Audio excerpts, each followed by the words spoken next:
Todos los días llegan como pueden a las costas de Europa inmigrantes ilegales. Y mientras esto provoca miles de muertes, el viejo continente endurece su política de fronteras.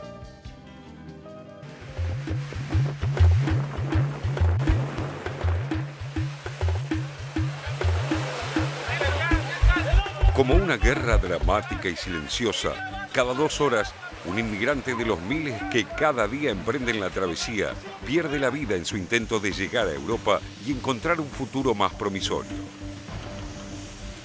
La atracción es tan poderosa que cualquier método sirve para alcanzar la soñada meta.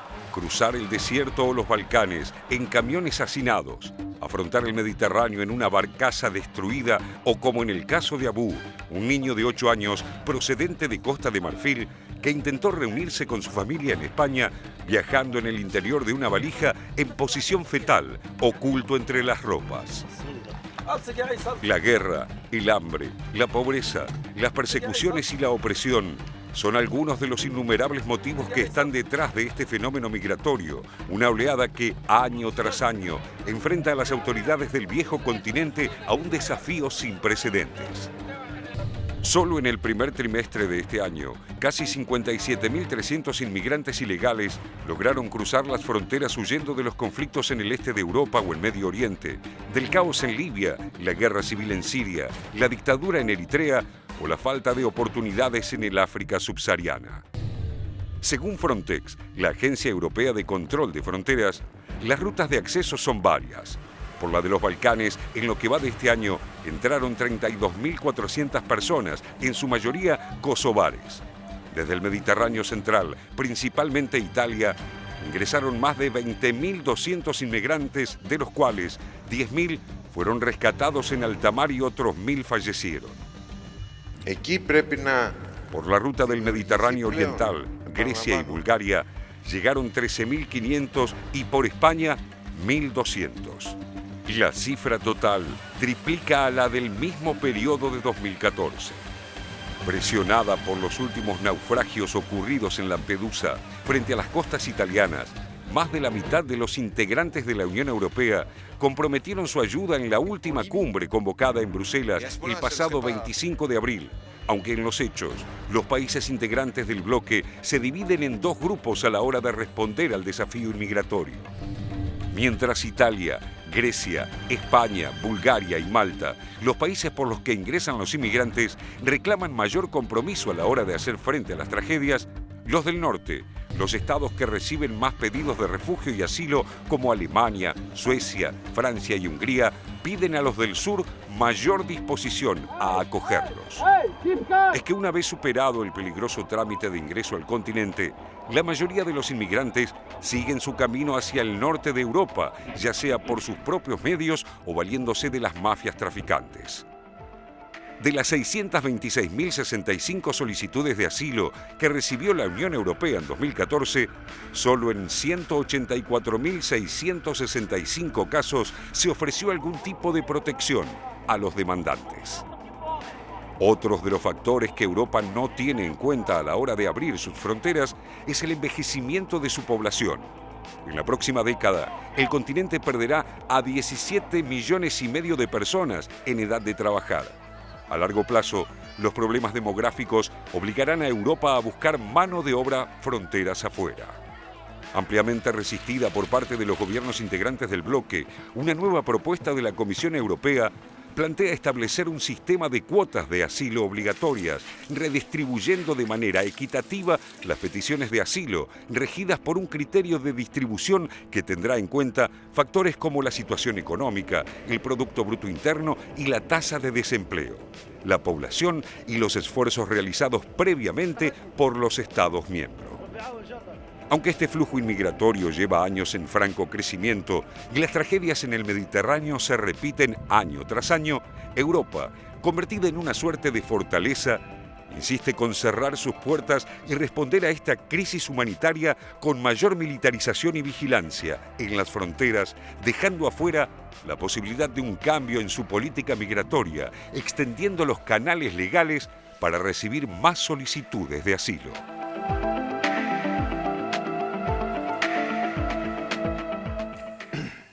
es un problema que se repite como una espiral y creo que cada vez con mayor gravedad. La expulsión por modelos económicos que no favorecen a la mayoría, todo lo contrario, expulsar a los pobres y al mismo tiempo condenarlos o demonizarlos, ¿no? Estaba viendo esas imágenes terribles y que por supuesto tienen que ver con pobreza vinculada, como digo, con modelos económicos, y recordaba lo que había pasado en Libia. Hoy Libia se ha convertido en uno de los países que expulsa mayor cantidad de personas al Mediterráneo. Es un país que se dice ahora una de las principales economías, si eso puede llamarse economía, es el tráfico de personas. Un país dividido, discúlpame, además, porque un gobierno hay en la capital Trípoli y otro en la otra punta del país. Un país, Libia, que recordemos, cuando todavía estaba Gaddafi, que lo gobernaba, yo siempre lo recuerdo porque lo dijimos acá en el programa, era un país que estaba en el listado del bienestar, digamos, o del estilo de vida de la mayoría de la población, estaba junto con Uruguay. Uno ocupaba el puesto 52 y el otro el puesto 53, no recuerdo cuál, pero a mí me llamó la atención que la calidad de vida de los libios en aquel momento, antes de los ataques de la OTAN, era similar a la que tienen los uruguayos. Y yo pensaba lo que han hecho los bombardeos de la OTAN, lo que han hecho la invasión de Estados Unidos y los países europeos con ese país. Hoy es fuente de problemas, es fuente de expulsión de gente y tráfico de personas. Entonces, me parece una enorme hipocresía realmente lo que hacen los europeos. Ahora, ver el problema solamente desde la perspectiva de la gente que llega a sus costas y ver cómo se los distribuye, ver cómo se los pone en campos de refugiados, sin cuestionarse en absoluto cómo es que ese problema llega a sus costas, ¿no? Eso me parece que realmente es de una hipocresía y de una... Mira, no sé ni qué palabra decir, porque es tanta la indignación que me causa, ¿no? Es que lo hemos dicho tantas veces en nuestro programa, el tema de la vergüenza, ¿no? Lo vergonzoso que es esta actitud de los europeos que cuando tuvieron necesidades en el siglo XX de llegar a otros países, especialmente a América, los recibimos con los brazos abiertos. Bueno, expulsaron nuestros abuelos, no sé los tuyos, pero los míos que vinieron... mis padres directamente, ni siquiera mis fueron abuelos, expulsados claro, por ser pobres, obviamente, y llegaron en una época donde en el mundo todavía había zonas donde se necesitaba mano de obra barata. Y entonces, bueno, iban a buscarlos al puerto, ya sabemos cómo es la historia. Se necesitaba gente en el campo, gente en la industria, y todavía esa expulsión de los europeos de sus pobres eran recibidos acá. Ahora, el problema es que en el mundo no está en una situación de crecimiento donde pueda, digamos, recibir mano de obra, y entonces se produce este horror y este negocio, el negocio del tráfico de personas, ¿no? Sí, pero más allá del tema de mano de obra, más allá de lo económico, a mi juicio hay una cuestión humana primero básica. El hecho de recibir a alguien que quiere llegar a tu territorio. Ahora, obviamente hay un problema político central, porque en Europa están debatiendo qué hacer frente a esto. Y todas estas medidas que son dubitativas, que una cuota, que vamos a bombardear pero no bombardeamos, que no sabemos dónde bombardear, que si llegan tantos miles a Italia, si llegan en barcazas, lo que hace es alimentar a los partidos de derecha que suelen tener una postura mucho más clara y mucha más férrea. Y vos fíjate que hay un dato realmente alarmante, que por primera vez en mucho tiempo en España los grupos neonazis y franquistas han logrado formar listas unitarias para las elecciones municipales del domingo que viene. Y que lo que ellos plantean es clarísimo, cito textual según el Diario Público de hoy: final fulminante de la invasión. O sea, su respuesta es bien clara, ni uno más, y además echar a los que llegaron. Entonces, mientras el Partido Socialista... Y ahí pasa a matarlos claro, ya entonces, no hay nada. El Partido Socialista va a decir, no, pero nosotros proponemos algo más humanitario, que sean cuotas, porque es políticamente incorrecto decir esto, políticamente incorrecto decir que hay que expulsarlos. Pero después se da un caso en Francia, de una chica gitana, la suben a un avión, la sacan del país y la derecha dice, pero no alcanza con una chica gitana, hay que sacarse encima a todos los gitanos. Y ellos dicen, no, pero no se puede hacer, en realidad sí sabemos que son molestos, pero... Y terminan dudando, y los partidos de extrema derecha crecen con el tema de la inmigración, incluso en países, lo hemos visto, porque hemos analizado también la situación en Dinamarca, en Suecia, donde el fenómeno migratorio ni siquiera es grande, es muy pequeño y ahí también crecen los partidos de extrema derecha. Exactamente, y bueno, una vez más tenemos que volver a los medios, ¿no?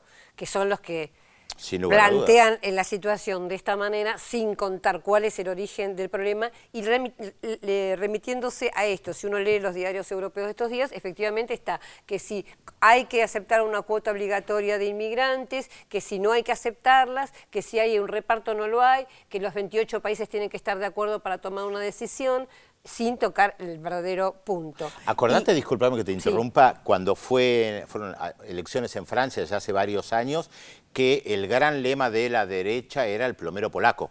O sea, los polacos que vienen y te sacan a vos como francés tu lugar de trabajo y siempre daban el ejemplo del plomero polaco. Sí, es cierto.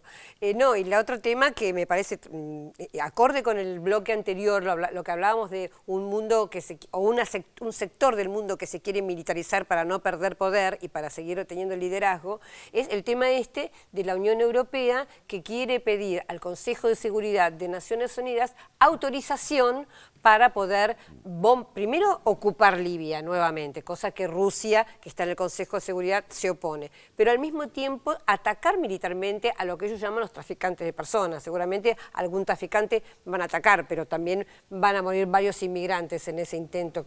Puedo imaginarme. ¿Y España qué va a hacer? ¿Atacar Rumania? Porque la mayoría de los inmigrantes que hay en España son rumanos, los que hay, los ecuatorianos. Sino serían los que están, digamos, los que están ingresando, ¿no? Y el tema es que la OTAN acepta esto, apoya a la Unión Europea en el mismo, en esa idea de conseguir un mandato que, por supuesto, si viene del Consejo de Seguridad y viene de Naciones Unidas, pareciera que es toda la comunidad internacional la que acepta. Quiero decir una cosa muy simple. Mientras estaban debatiendo esto en la OTAN, los miembros de la OTAN, los dirigentes y cancilleres de la OTAN, estaban reunidos en Turquía bailando y cantando todos la canción esta de Michael Jackson, We Are the World, alegremente mientras estaban tratando el tema de la muerte de la gente, inmigrantes que están buscando una vida mejor. Era realmente patético. Sí, es verdad. ¿Te parece que le consultemos otra vez a Félix Taylor sobre la incógnita? Porque mucha gente no está adivinando. Es cierto. Y Taylor, usted tiene que dar un poquito más de datos. Ahora les voy a dar en vez de pelearme a mí, de datos. No, ¿cómo pelearme? ¿Qué dijo? ¿Usted me pelea? No, yo no peleo. Escúcheme, Susana y Julio de Travesía, que siempre nos mandan saludos. Espere con la incógnita 2 segundos. De Córdoba, acertaron la incógnita y dice que ya están celebrando lo de Telma. Descorcharon al mediodía ya. Por supuesto. Empiezan temprano. Saludo para ellos. Patricia de Villa San Merlo en San Luis no acertó con la incógnita y felicita a Telma por la nominación y al programa. Eloy de Villa Adelina acertó la incógnita. Guillermo de Almagro acertó la incógnita y Matilde de Rosario acertó la incógnita. ¿Vio, Pedro? Usted me dice que yo no ayudo. Mire, y acá va un dato más. Miles que no adivinan, dígale. Escuche. Desde 1952 nuestro personaje empieza a realizar fotomontajes semanales para la ilustración de una revista femenina que justamente ilustraba el relato de sueños que enviaban las lectoras. Mientras se dedicaba a la docencia, avanzó en exposiciones y en su país natal, en Alemania, se conoce su obra recién en los años 70, cuando nació usted, Pedro Brigger. ¿Quién es nuestro personaje de hoy? 0800 444 1777 y 4535-0709. Vamos a una pausa y luego seguimos aquí en más Visión 7 Internacional. Recuerden, hasta las 13:50. Ya le contamos de quién se trata. Piensen, ya volvemos.